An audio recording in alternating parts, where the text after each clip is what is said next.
बाहर बहुत तेज बारिश हो रही थी। बिजली कड़कने की आवाज़ से मेरी आंख अचानक से खुली तो मैंने देखा कि कमरे की खिड़की खुली हुई थी। इसलिए मैं तुरंत ही उठी और अपने कमरे की खिड़की को बंद कर दिया। मैंने सोचा कि कहीं बाहर लॉबी की खिड़कियां भी खुली हुई ना हो, इसलिए मैं बाहर निकल गई। जब मेरी नज़र घड़ी की तरफ गई तो देखा कि रात का 12 बज रहा था और अभी तक मेरे पति अनुज ऑफिस से वापस लौट कर नहीं आए थे। लेकिन मुझे इस बात की कोई खास फिक्र नहीं थी, क्योंकि ये तो उनका हर रोज का रूटीन ही था। वह ऑफिस से कभी भी जल्दी नहीं आते थे। उन्हें अक्सर लौटने में काफ़ी रात हो जाती थी। मैंने सोचा कि खिड़कियां बंद करके आराम से सो जाती हूँ, क्योंकि मुझे तो सुबह समय से ही उठना होता है। मैं जैसे ही लॉबी की खिड़की के पास गई, तभी मेरे चेहरे पर एक तेज चमक पड़ी, जिससे मेरी आंखें चौंधिया गईं। मुझे लगा कि शायद अनुज वापस आ गए हैं, लेकिन जब मैंने गाड़ी पर ध्यान दिया तो वह गाड़ी मेरे पति की नहीं बल्कि किसी और की थी। थोड़ी ही दूर पर जाकर वह गाड़ी एक खंबे के पास रुक गई। बारिश काफ़ी तेज हो रही थी और बाहर काफ़ी घना अंधेरा था। जब बिजली चमकती थी तो उसकी चमक में ही कुछ कुछ बाहर का दिख जाता था। मुझे जिज्ञासा होने लगी कि आखिर इतनी रात में कौन आया होगा। लेकिन गाड़ी रुकने के करीब 2 मिनट बाद भी गाड़ी से कोई भी बाहर नहीं निकला। मैं सोचने लगी कि ना जाने कौन है जो अभी तक गाड़ी से बाहर ही नहीं निकला। थोड़ी ही देर में गाड़ी में कुछ हलचल सी होने लगी। ये देखकर मेरे अंदर जिज्ञासा बढ़ने लगी कि आखिर गाड़ी में जो शख्स बैठा हुआ है वह ऐसा क्या कर रहा है।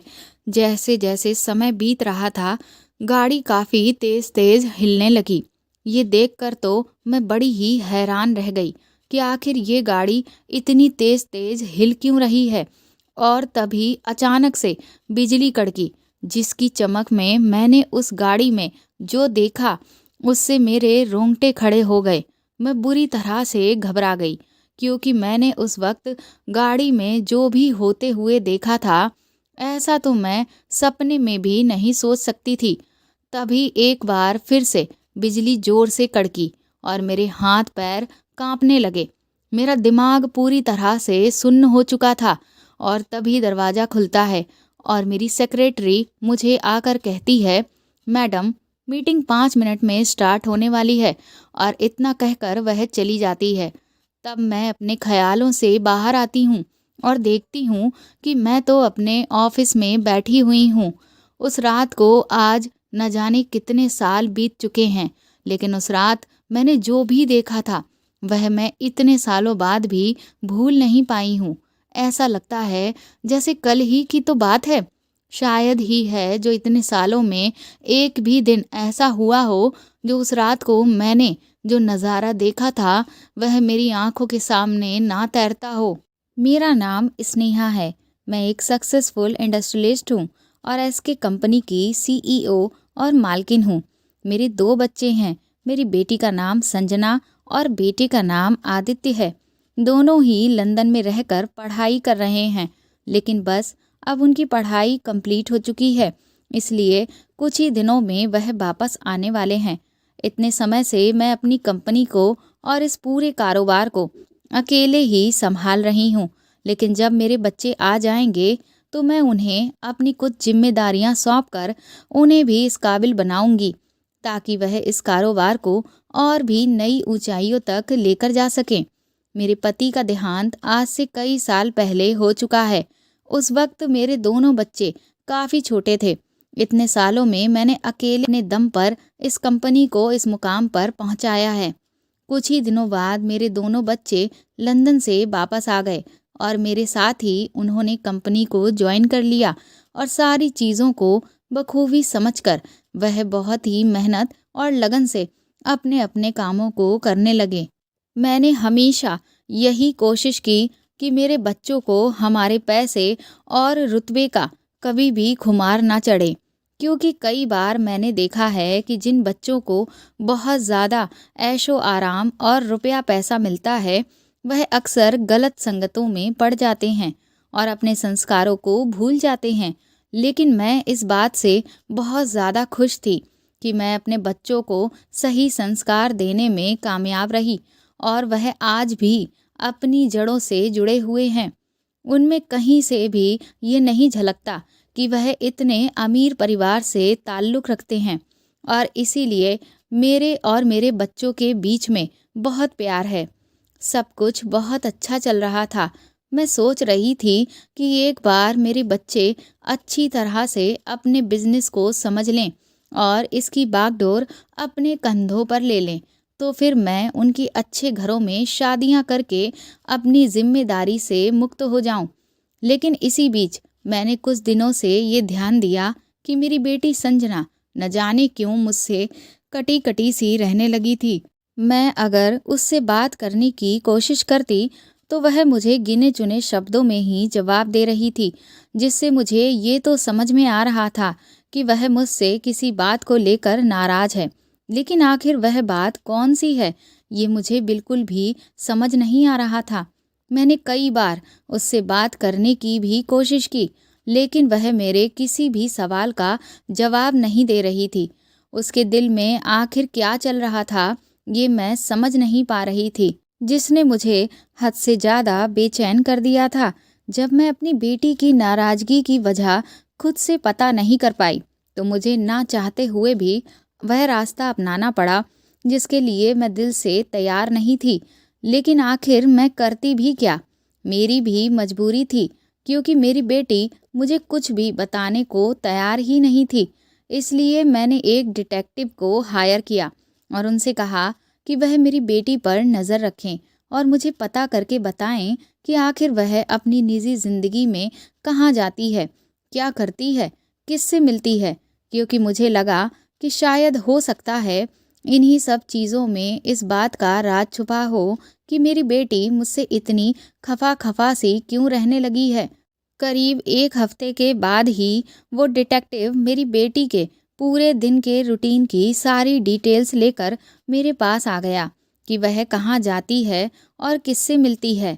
उसने मुझे वह सारी तस्वीरें दिखाईं जिसमें वह जिस जगह पर जा रही थी और जिन लोगों से मिल रही थी। मैं अभी बैठकर उन तस्वीरों को ध्यान से देख ही रही थी कि तभी अगली तस्वीर जो मेरे सामने पड़ी, उसे देखकर तो मेरे पैरों तले ज़मीन ही निकल गई। मैं सोच भी नहीं सकती थी कि मेरी ज़िंदगी में ये पल एक बार फिर से आ सकता है। उस तस्वीर को देखकर मैं बुरी तरह से घबरा गई। मेरी आंखों में आंसू उतर आए और मैं सोचने लगी कि कहीं अब मेरे बच्चे मुझसे छिन ना जाएं। मैंने आज तक जो कुछ भी किया है, जो कुछ भी कमाया है, वह सिर्फ अपने बच्चों की खातिर ही तो किया है। लेकिन अगर मेरे बच्चों ने मुझे छोड़ दिया तो फिर मेरा क्या होगा? मुझे लगने लगा कि कहीं मेरी बेटी मुझे गलत तो नहीं समझ रही और शायद इसी वजह से वह मेरे साथ ऐसा व्यवहार कर रही है। मैंने उस डिटेक्टिव को उसका पेमेंट दिया और उसे जाने को कहा। उसके बाद मैं शाम को जब घर पहुंची तो सीधा अपनी बेटी के कमरे में गई। मैंने उससे सीधी तरह से सवाल किया, संजना, क्या तुम मुझसे नाराज़ हो? तो उसने ना तो मेरी तरफ देखा और ना ही कोई जवाब दिया।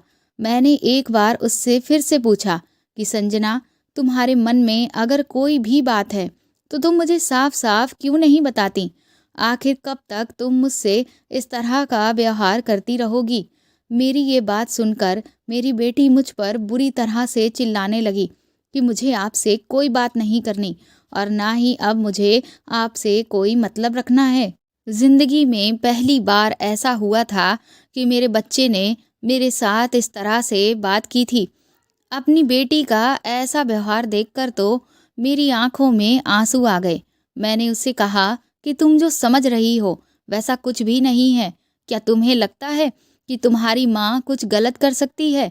तो वह रोते हुए कहने लगी, इसी बात का तो मुझे गम है। मुझे आप पर बहुत ज़्यादा गर्व था, लेकिन आपने मेरा वह गर्व चकनाचूर करके रख दिया। मैं हमेशा यही सोचती थी कि सारी दुनिया गलत हो सकती है, लेकिन मेरी माँ नहीं। लेकिन आपने तो हमें धोखा दिया। आज तक आपने मुझे और आदित्य को अंधेरे में रखा और मैं सोच भी नहीं सकती थी कि जिस चीज़ के लिए हम इतने सालों से तरस रहे हैं, दरअसल वह हमसे भगवान ने नहीं छीनी, बल्कि आपने छीनी है। और आपने हमें कभी सच्चाई भी नहीं बताई। आखिर आपने ये सब सिर्फ इसलिए किया ताकि आप इस दौलत को पा सकें। आपको रुपए पैसे का इतना लालच था कि आप इतना गिर गईं कि आपने ये भी नहीं सोचा कि इस वजह से आपके बच्चों पर क्या बीतेगी। इसीलिए मैंने ये फैसला किया है कि अब मैं और आदित्य आपको हमेशा हमेशा के लिए छोड़कर चले जाएंगे। आप अपनी इस जायदाद और दौलत के साथ आराम से रहिए, क्योंकि आपके लिए तो सिर्फ यही सब मायने रखता है ना। तभी इतने में संजना के कमरे में आदित्य आ जाता है और संजना आदित्य से कहती है कि अपने सारे कपड़े पैक कर लो, हम दोनों आज के आज ही इस घर को छोड़कर चले जाएंगे। अपने बच्चों के मुंह से ऐसी बात सुनकर मैं बुरी तरह से हड़बड़ा जाती हूँ और मैं संजना से कहती हूँ कि तुम एक बार मेरी पूरी बात तो सुनो। लेकिन मेरे बच्चे मेरी कोई बात सुनने को तैयार ही नहीं होते। संजना कहती है कि अब कहने सुनने को कुछ भी बाकी नहीं रह गया है, क्योंकि अब आपकी हकीकत पूरी तरह से मेरे सामने आ चुकी है। आप आज तक हमसे इतना बड़ा झूठ बोलती आ रही थी, लेकिन अब मैं आपका एक और झूठ बर्दाश्त नहीं कर सकती। मैं भी अपने ऊपर लगे हुए झूठे इल्जामों को सुन सुनकर बुरी तरह से थक चुकी थी। इसलिए मैंने कसकर संजना का हाथ पकड़ा और वह तस्वीर जो मुझे डिटेक्टिव ने दिखाई थी उसे दिखाते हुए कहा कि तुम इस वजह से मेरे साथ इस तरह का व्यवहार कर रही हो ना। तो वह कहने लगी, ओह अच्छा, तो इसका मतलब आप मुझ पर नज़र रखवा रही थी। और ताली बजाकर कहने लगी, वेरी गुड मॉम, बहुत अच्छा, आप अपने ही बच्चों की जासूसी करवा रही थी। फिर वह कहने लगी, मैं तो भूल ही गई, आप तो कुछ भी करवा सकती हैं। जो औरत अपने ही पति को मरा हुआ साबित कर सकती है तो वह तो कुछ भी कर सकती है। मैंने कहा, हाँ, मैंने अपने पति को मरा हुआ साबित किया, लेकिन क्या तुम जानना नहीं चाहोगी कि मैंने ऐसा क्यों किया? तो संजना कहने लगी कि आपने ऐसा क्यों किया उसकी पूरी वजह मैं पहले ही जान चुकी हूँ, जिसके कारण मुझे आपसे आज नफरत हो चुकी है और मैं आपकी शक्ल भी नहीं देखना चाहती। मैंने कहा, ठीक है, अगर तुमने यही फैसला कर लिया है कि तुम्हें मेरी शक्ल भी नहीं देखनी तो तुम मत देखना, लेकिन बस एक बार मेरी पूरी बात तो सुन लो, उसके बाद तुम जो फैसला लेना चाहो ले सकती हो। मैं तुमसे कुछ भी नहीं कहने वाली। मेरी बात सुनकर आदित्य ने संजना को समझाया कि हमें एक बार तो माँ की भी बात सुननी चाहिए। उसके बाद मैंने आज तक जो राज अपने सीने में दफन कर रखा था उसे अपने बच्चों को बताना शुरू किया। मैं अपने माँ बाप की इकलौती संतान थी। मेरी माँ का देहांत जब मैं 12 साल की थी उसी समय हो गया था। मेरे पिता ने अकेले ही मुझे पाल पोस कर बड़ा किया था। वह मुझसे बहुत प्यार करते थे और हमेशा से वह यही चाहते थे कि मेरी शादी एक ऐसे इंसान से हो जो मुझे ढेर सारा प्यार भी करे और मेरी इज्जत भी करे। जब मेरी शादी की उम्र हुई तो उन्होंने मेरे लिए कई रिश्ते तलाश करने शुरू कर दिए, लेकिन वह जैसा लड़का मेरे लिए चाहते थे उन्हें मिल ही नहीं रहा था, जिस वजह से धीरे धीरे समय बीतता गया और वह थोड़ा परेशान रहने लगे। इसी बीच उनकी मुलाकात उनके सालों पुराने एक दोस्त अमरनाथ से हुई और जब उन्हें पता चला कि पापा मेरे लिए एक अच्छे रिश्ते की तलाश कर रहे हैं तो उन्होंने पापा से अपने बेटे अनुज के लिए मेरा हाथ मांगा। पापा ने अनुज से 2-4 मुलाकातें की और उन्हें ये लगा कि अनुज वैसा ही लड़का है जैसा वह मेरे लिए ढूंढ रहे हैं। इसीलिए उन्होंने भी इस रिश्ते के लिए हाँ कर दी और बहुत ही जल्द हमारी शादी हो गई। शादी के वक्त अनुज एक प्राइवेट नौकरी कर रहा था, लेकिन वह अपना खुद का बिजनेस करना चाहता था, जिसके लिए उसने शुरुआत भी कर दी थी। लेकिन अपने बिजनेस को और भी ज़्यादा आगे बढ़ाने के लिए उसे और भी ज़्यादा पैसों की ज़रूरत थी, जिसके लिए वह काफ़ी परेशान रहने लगा था, लेकिन इसी बीच कुछ ऐसा हुआ जिसकी वजह से उसका बिजनेस पूरी तरह से ठप पड़ गया और वह धीरे धीरे परेशान रहने लगा। मेरी शादी को अभी कुछ ही महीने बीते थे और हमारी आर्थिक स्थिति डगमगा गई थी। फिर उस वक्त मेरे पापा ने अपनी ज़मीन बेचकर एक काफ़ी बड़ी रकम अनुज के हाथों में थमाई और उससे कहा कि वह उन पैसों से अपना बिजनेस एक बार फिर से खड़ा करे। अनुज ने एक बार फिर से अपने बिजनेस को शुरू किया और वह कुछ ही महीनों में काफ़ी अच्छा चलने लगा। मेरे ससुर जी ने अनुज से कहा कि ये सब मेरे पिताजी की वजह से ही संभव हो पाया है। इसीलिए ससुर जी के कहने पर ही अनुज ने मुझे उस बिजनेस का 50% का हिस्सेदार बनाया। धीरे धीरे समय बीत रहा था। बहुत ही जल्द हमारा बिजनेस इतना अच्छा चलने लगा कि हमने एक बहुत ही खूबसूरत सा घर खरीद लिया, जिसमें हम तीनों एक खुशहाल जिंदगी जीने लगे। अपने ससुर जी के कहने पर ही मैं भी अपने पति का बिजनेस में हाथ बंटवाने लगी थी, लेकिन मैं प्रेग्नेंट नहीं हो पा रही थी, जिस वजह से मैं काफ़ी परेशान थी। कई जगह मैंने इलाज कराया, लेकिन मुझे उससे कोई भी फ़ायदा नहीं मिल पा रहा था। दूसरी तरफ हमारे पास अब रुपए पैसे की कोई कमी नहीं थी, जिसका सुरूर अनुज के सर पर चढ़ चुका था और वह आए दिन शराब पीकर घर आने लगा। मेरे ससुर ने अनुज को बहुत समझाया कि इस तरह की गंदी आदतें डालना बिल्कुल भी ठीक नहीं है, लेकिन वह तो अब अपने आप को भगवान समझने लगा था, इसीलिए किसी की भी बात नहीं सुनता था। इसी बीच मुझे कुछ अफवाहें भी सुनने को मिलने लगीं कि अनुज का कई लड़कियों के साथ अफेयर चल रहा है, लेकिन मैंने कभी भी उसे किसी के साथ नहीं देखा था। बस इसीलिए मैंने इस बात पर ध्यान नहीं दिया। मैं खुद को हमेशा समझाती कि मेरा पति ऐसा बिल्कुल भी नहीं है, लेकिन अनुज अब मुझ पर जरा भी ध्यान नहीं देता था। उसे किसी भी चीज़ से फर्क नहीं पड़ता था। औलाद ना होने की कमी भी सिर्फ मुझे ही खटकती थी। अनुज को तो इस सब से कोई फर्क ही नहीं पड़ता था कि मुझे बच्चा नहीं हो पा रहा है। बस उसे मुझसे अपनी इच्छा पूरी करने से ही मतलब होता था। इन्हीं सब चीज़ों को देखते देखते मेरे ससुर अंदर ही अंदर घुटने लगे। अनुज अब अपने पिता की भी बिल्कुल इज्जत नहीं करता था, इसीलिए वह बीमार रहने लगे और मेरी भी इधर दवा चल रही थी, जिस वजह से मैंने ऑफिस जाना बंद कर दिया था, क्योंकि डॉक्टर ने मुझे रेस्ट करने को बोला था। कुछ ही दिनों बाद एक दिन मेरे ससुर ने मुझे अपने कमरे में बुलाया और मुझसे हाथ जोड़कर माफ़ी मांगने लगे कि मैंने तुम्हारी शादी अपने बेटे से करवाकर तुम्हारी ज़िंदगी खराब कर दी। मैंने उनसे कहा कि इसमें आपकी कोई भी गलती नहीं है, लेकिन वह लगातार मुझसे माफ़ी मांगते रहे और इस दुनिया को छोड़कर चले गए। अब उस घर में कोई नहीं था जो मेरी दुख तकलीफ से मतलब रखता, क्योंकि अनुज को तो मुझसे कोई लेना देना ही नहीं था। उसके लिए सिर्फ उसका बिजनेस और शराब, बस यही दो चीज़ें ही मायने रखती थीं। मैं भी सारी उम्मीदें अब छोड़ चुकी थी, लेकिन तभी फिर एक चमत्कार हुआ और मुझे पता चला कि मैं पेट से हूँ।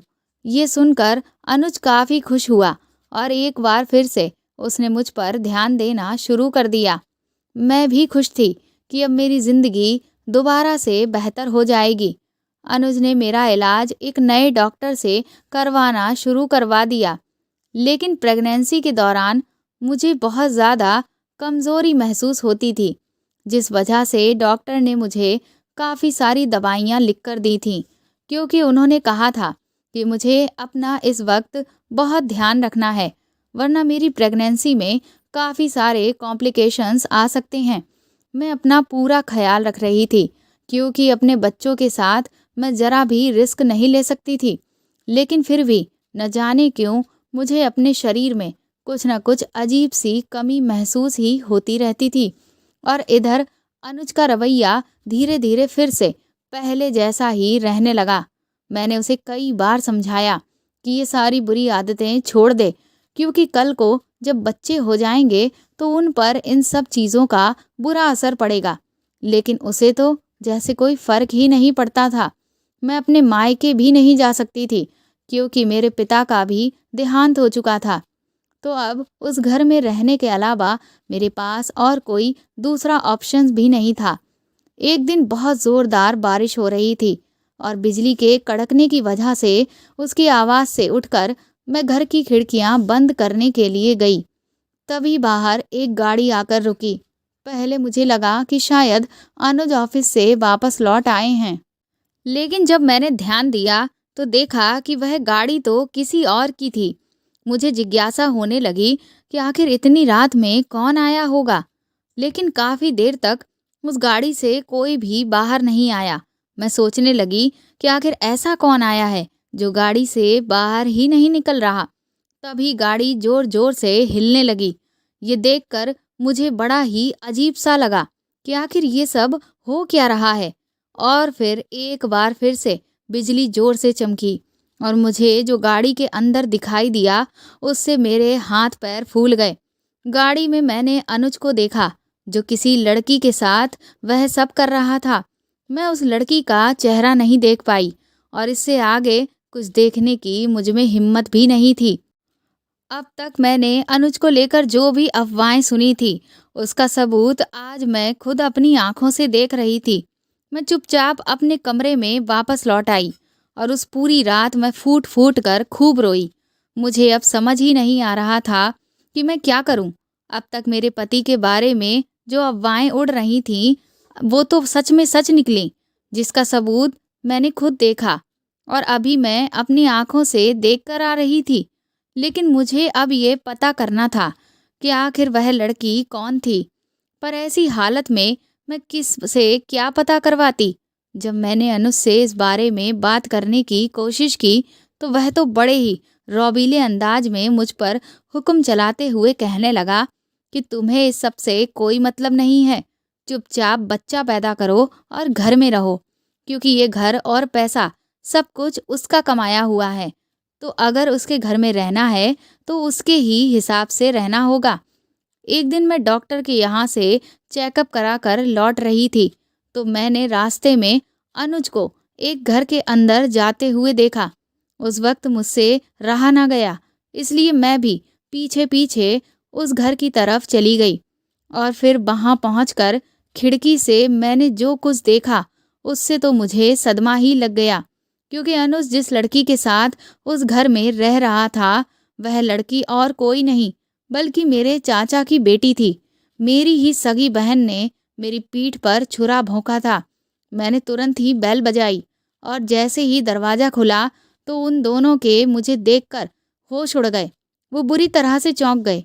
जब मैंने अपनी बहन से रो रो कर कहा कि तुम्हें मेरा ही घर मिला था उजाड़ने के लिए, तो वह मुझसे बड़े ही घमंडी तरीके से बात करने लगी।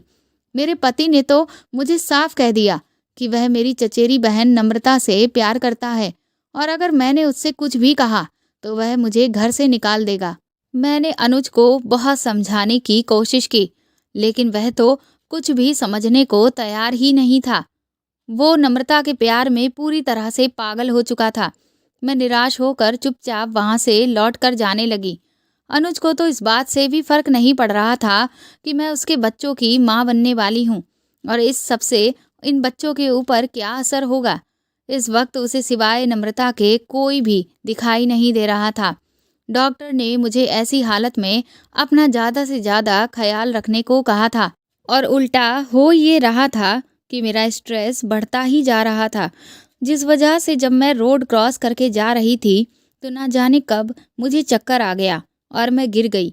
जब मेरी आँख खुली तो मैं एक डॉक्टर के क्लिनिक में थी, लेकिन जैसे ही मैंने उस डॉक्टर को देखा मैं हैरान रह गई, क्योंकि वह और कोई नहीं मेरी बेस्ट फ्रेंड शिल्पा थी। इतने सालों बाद अपनी सहेली को जब मैंने अपने सामने पाया तो उसे गले लगाकर मैं खूब रोई, क्योंकि उस वक्त मैं सबसे ज़्यादा दुखी थी और किसी अपने को पास देखकर मुझसे रहा ही नहीं गया। मुझे इस तरह बेतहाशा रोता हुआ देखकर शिल्पा ने उसकी वजह पूछी तो मैंने उसे रो रो कर सब कुछ बता दिया।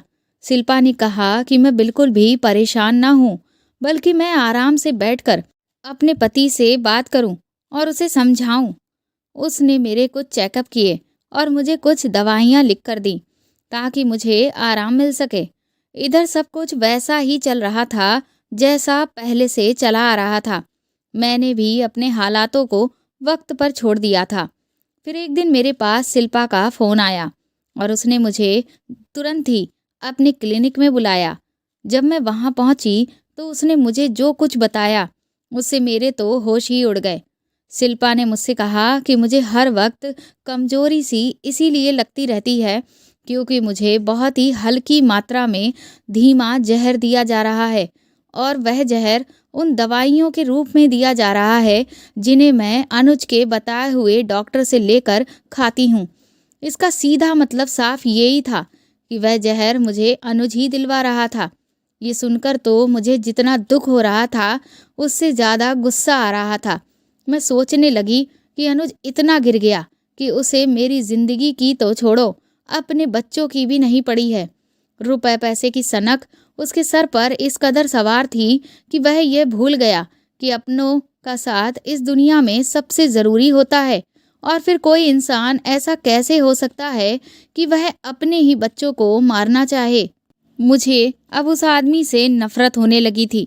मैं उसी वक्त गुस्से में घर गई ताकि अनुज से अपने सारे सवालों का जवाब मांग सकूं।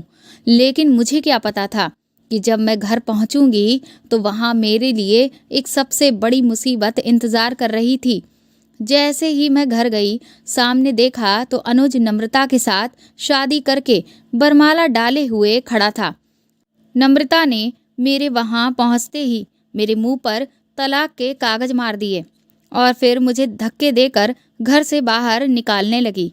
वह मुझे धक्का देते हुए बाहर तक घसीट कर ले आई और मैं अनुज को बार बार पुकारती रही, लेकिन वह वहां से चला गया। मेरे गुस्से की जब इंतहा नहीं रही तो मैंने भी उसे बदले में धक्का दिया और उससे कहा कि तुम शायद ये भूल गई हो, लेकिन इस घर और कारोबार में मेरा भी 50% का हिस्सा है, तो तुम मुझे इस घर से निकालने का कोई अधिकार नहीं रखती। इस पर नम्रता जोर जोर से हंसने लगी। ये देखकर मेरी तो कुछ भी समझ में नहीं आ रहा था कि आखिर ये हंस क्यों रही है।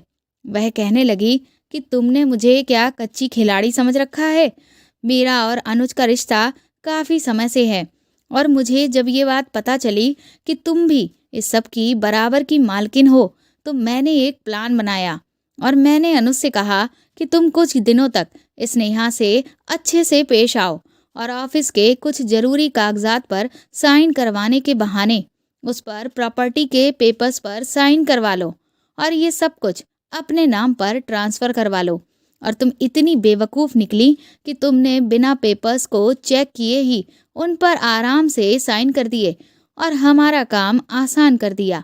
इसलिए अब तुम्हारे पास एक फूटी कौड़ी भी नहीं है, बल्कि तुम अब एक ज़ीरो हो। उसने अपनी उंगलियों से उस ज़ीरो को बनाया और मेरी आंखों के बहुत ज़्यादा करीब तक लेकर आई और एक बार फिर से मुझे धक्का देकर कहा, चल निकल यहाँ से, भिखारिन कहीं की। मैंने नम्रता के आगे बहुत हाथ पैर जोड़े, खूब रोई गिड़गिड़ाई कि मुझ पर ना सही लेकिन कम से कम मेरे होने वाले बच्चों पर तो तरस खाओ। ऐसी हालत में मैं कहाँ जाऊंगी? अब तो मेरे पास कोई भी नहीं है। लेकिन वह पत्थर दिल हो चुकी थी। मैंने अनुज को भी बहुत पुकारा लेकिन वो नहीं आया। आखिर मैं नम्रता से मुझ पर दया करने की उम्मीद रखती भी कैसे, क्योंकि जिन बच्चों का पिता ही ऐसा हो तो फिर वह उन बच्चों के बारे में क्यों सोचती। मेरे पास अब इस दुनिया में कोई भी सहारा नहीं बचा था। मैं बेघर हालात की मारी अपने पेट में बच्चे लिए हुए यहाँ वहाँ भटक रही थी। शाम तक मुझे बहुत ज़्यादा भूख लगने लगी। मैं खुद को तो भूखा रख सकती थी लेकिन अपने बच्चों को नहीं। इसीलिए ना चाहते हुए भी मैं अपनी दोस्त शिल्पा के पास गई। जब उसे मेरे हालातों के बारे में पता चला तो वह कहने लगी कि तुम बिल्कुल भी फिक्र मत करो और अब आज से तुम मेरे पास ही आराम से रहो। लेकिन मेरे अंदर तो बदले की भावना जल रही थी। मैं जानती थी कि मेरी चचेरी बहन ने मेरे पति को सिर्फ उसकी दौलत के लिए ही फंसाया था, क्योंकि जिस वक्त मेरी शादी हो रही थी उस वक्त तो उसे अनुज में बहुत सारी कमियां नज़र आ रही थीं। लेकिन जैसे ही उसका कारोबार अच्छा चलने लगा तभी उसे अनुज में खूबियां नजर आने लगीं। वो मुझसे अनुज की खूब तारीफें करती थी। उस वक्त मैंने इन बातों पर बिल्कुल ध्यान नहीं दिया था, लेकिन मुझे क्या पता था कि वह मेरी पीठ के पीछे मेरे खिलाफ इतनी बड़ी चाल चल रही है। लेकिन इस सब में सिर्फ उसकी गलती नहीं थी। मेरा पति तो पहले से ही चरित्रहीन था, इसीलिए उसने जरा सा इशारा दिया और वह बहक गया। किसी ने सच ही कहा है कि जब किसी आदमी के पास हद से ज़्यादा पैसे आ जाते हैं तो वो सबसे पहले औरतों को पालना शुरू कर देता है, और अनुज ने वही किया। अब मुझे समझ आ गया था कि उस रात मैंने अनुज को जिस लड़की के साथ देखा था वह नम्रता ही थी, और वो गाड़ी अनुज ने ही उसे खरीद कर दी थी। मैंने शिल्पा से कहा कि कुछ भी करके अब मुझे अनुज से बदला लेना है, और जिन्होंने मुझे भिखारी कहा है अब उन्हें भी मुझे भिखारी ही बनाना है, क्योंकि वह ये भूल गए कि आज वह जिस मुकाम पर खड़े हैं वह सिर्फ और सिर्फ मेरे पापा के पैसों की वजह से मुमकिन हो पाया है। जिसने मुझसे मेरा सब कुछ छीन लिया है, मैं भी उससे उसका सब कुछ छीन कर ही रहूंगी। मेरे बच्चे अपने ही घर में रहेंगे, जो घर उनके नाना के पैसों से बना है, और वैसी ही जिंदगी जिएंगे जैसी मैंने अपने बच्चों के लिए चाही थी। ये मैं कसम खाती हूँ। कुछ महीनों बाद ही मेरी डिलीवरी हुई और खुशियों के रूप में मुझे तुम दोनों मिले। मेरे प्यारे बच्चे संजना और आदित्य। तुम दोनों को गोद में लेकर मैं शिल्पा के साथ उस दिन वापस उसी घर में पहुंच गई जिस घर से मुझे धक्के मारकर निकाला गया था।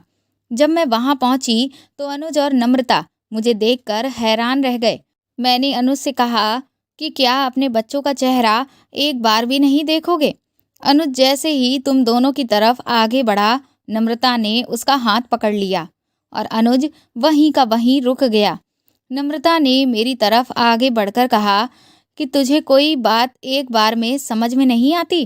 पिछली बार की बेइज्जती तू भूल गई, जो इस बार एक बार फिर से अपनी बेइज्जती कराने चली आई, भिखारिन कहीं की।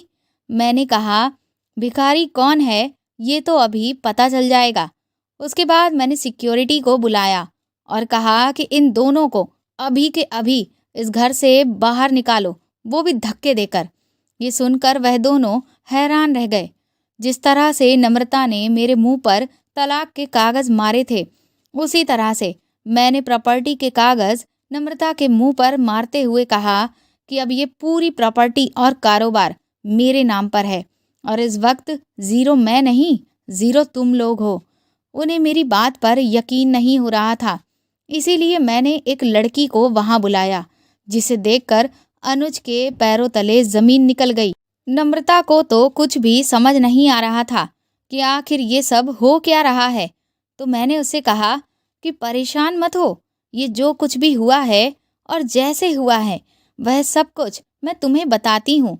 मैंने उससे कहा कि जैसे तुमने अपने रूप के जाल में इस अनुज को फंसाकर पूरी जायदाद पर कब्जा कर लिया था, ठीक उसी तरह से मैंने इस लड़की को दाना बनाकर अनुज के सामने फेंका, और अनुज इसके जाल में फंस गया, और शराब के नशे में इसने मेरे ही कहने पर प्रॉपर्टी के कागजात पर अनुज के दस्तखत ले लिए। और जिस तरह से धोखे से तुम लोगों ने मुझे इस जायदाद से बेदखल किया था, ठीक उसी तरह से मैंने सारी प्रॉपर्टी अपने नाम पर ट्रांसफ़र करवा ली। इसके बाद मैंने उन दोनों को कुछ भी कहने सुनने का मौका नहीं दिया और सिक्योरिटी के हाथों बाहर फिकवा दिया। मैंने उस लड़की और अपनी फ्रेंड शिल्पा को बहुत बहुत शुक्रिया कहा, क्योंकि उन दोनों की वजह से ही मेरे और मेरे बच्चों के सर पर छत आई थी और हम दर दर की ठोकरें खाने से बच गए थे। दरअसल वह लड़की एक मॉडल थी जो शिल्पा की पेशेंट थी, जिसे शिल्पा के इलाज से बहुत ही आराम मिला था। इसीलिए जब शिल्पा ने उससे मदद मांगी तो वो बेझिझक हमारे लिए ये काम करने के लिए तैयार हो गई, और उसने अनुज को अपने जाल में फंसाकर उसके साथ वही किया जिसके वह लायक था। और इधर तुम दोनों की देखभाल के लिए मैंने एक नैनी को रख लिया और अपने बिजनेस की बागडोर मैंने अपने हाथों में ले ली। जब तुम दोनों थोड़े बड़े होने लगे तो अपने पिता को लेकर सवाल करने लगे। इसीलिए मैंने तुमसे यही कहा कि तुम्हारे पिता की मृत्यु काफ़ी साल पहले ही हो चुकी है, ताकि तुम बार बार अपने पिता को लेकर मुझसे सवाल ना करो, क्योंकि हकीकत यही है कि ऐसा पिता जिंदा होकर भी अपने बच्चों के लिए मरा हुआ ही है। मैं इतना ही कह पाई थी कि तभी हमारा वॉचमैन अंदर आता है और संजना से कहता है कि आपसे कोई मिलने के लिए आया है। हम तीनों हॉल में जाते हैं तो मैं ये देखकर हैरान रह जाती हूँ कि संजना से मिलने और कोई नहीं बल्कि अनुज आया था। वह कहने लगता है, संजना मेरी बच्ची, चलो मैं तुम्हें लेने आया हूँ। इस धोखेबाज औरत के साथ अब मैं अपने बच्चों को एक पल के लिए भी नहीं रहने दूंगा। इतना कहकर वह जैसे ही संजना की तरफ आगे बढ़ता है, संजना उसे जोर से धक्का मार देती है और गुस्से में कहती है कि मेरी नज़रों से दूर हो जाइए, वरना कहीं ऐसा ना हो कि बाप बेटी के रिश्ते को भूलकर मैं सारी मर्यादाएं तोड़ दूं और आपके गाल पर थप्पड़ मार दूं। वह तुरंत ही मेरे पास पीछे पलट कर आती है और मुझे गले लगाकर कहती है, आपने सच कहा था माँ, मेरे पिता कई साल पहले ही मर चुके हैं। अपनी बेटी के मुंह से ये बात सुनकर मैं फूट फूट कर रोने लगती हूँ। वह कहती है, धोखेबाज मेरी माँ नहीं बल्कि आप हैं और इस जायदाद की ही खातिर आप एक बार फिर से हमें धोखा देने के लिए आए हैं।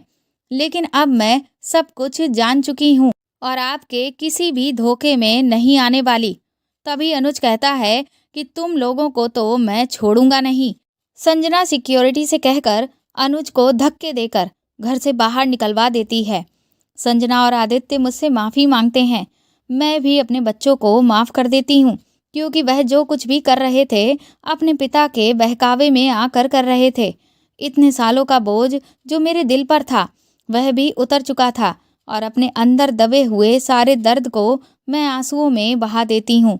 कुछ सालों बाद मेरे दोनों बच्चों की शादी हो जाती है और हम सब एक परिवार के रूप में खुशहाल जीवन जीने लगते हैं। हमारे समाज में औरतों पर होने वाले जुल्म इसीलिए बढ़ते जा रहे हैं क्योंकि वह कभी भी उनके खिलाफ खड़ी नहीं होती हैं, क्योंकि वह खुद को कमज़ोर मानती हैं, जबकि ये वह भूल चुकी हैं कि जो औरत एक नई जिंदगी को पैदा कर सकती है, जिस औरत की वजह से ये पूरी दुनिया चल रही है, वह कुछ भी कर सकती है, वह कभी कमज़ोर नहीं हो सकती। इसीलिए औरत को अपने खिलाफ होने वाले हर अन्याय का मुंह तोड़ जवाब देना चाहिए और ज़रूरत पड़े तो जिसने हमारे साथ जैसा किया हो उसे वैसा ही सबक सिखाना चाहिए। तो दोस्तों, आपको मेरे द्वारा लिखी हुई ये कहानी कैसी लगी हमें कमेंट करके ज़रूर बताएं और प्लीज़ मेरी इस कहानी को ज़्यादा से ज़्यादा शेयर और लाइक करें। आप चाहें तो मुझे सुपर थैंक्स भी दे सकते हैं। साथ ही अगर आप चैनल पर नए हैं तो सब्सक्राइब करके बेल आइकन ज़रूर दबा दें, ताकि आगे भी मैं आपको ऐसी ही अच्छी कहानियाँ सुनाती रहूँ। Thank you.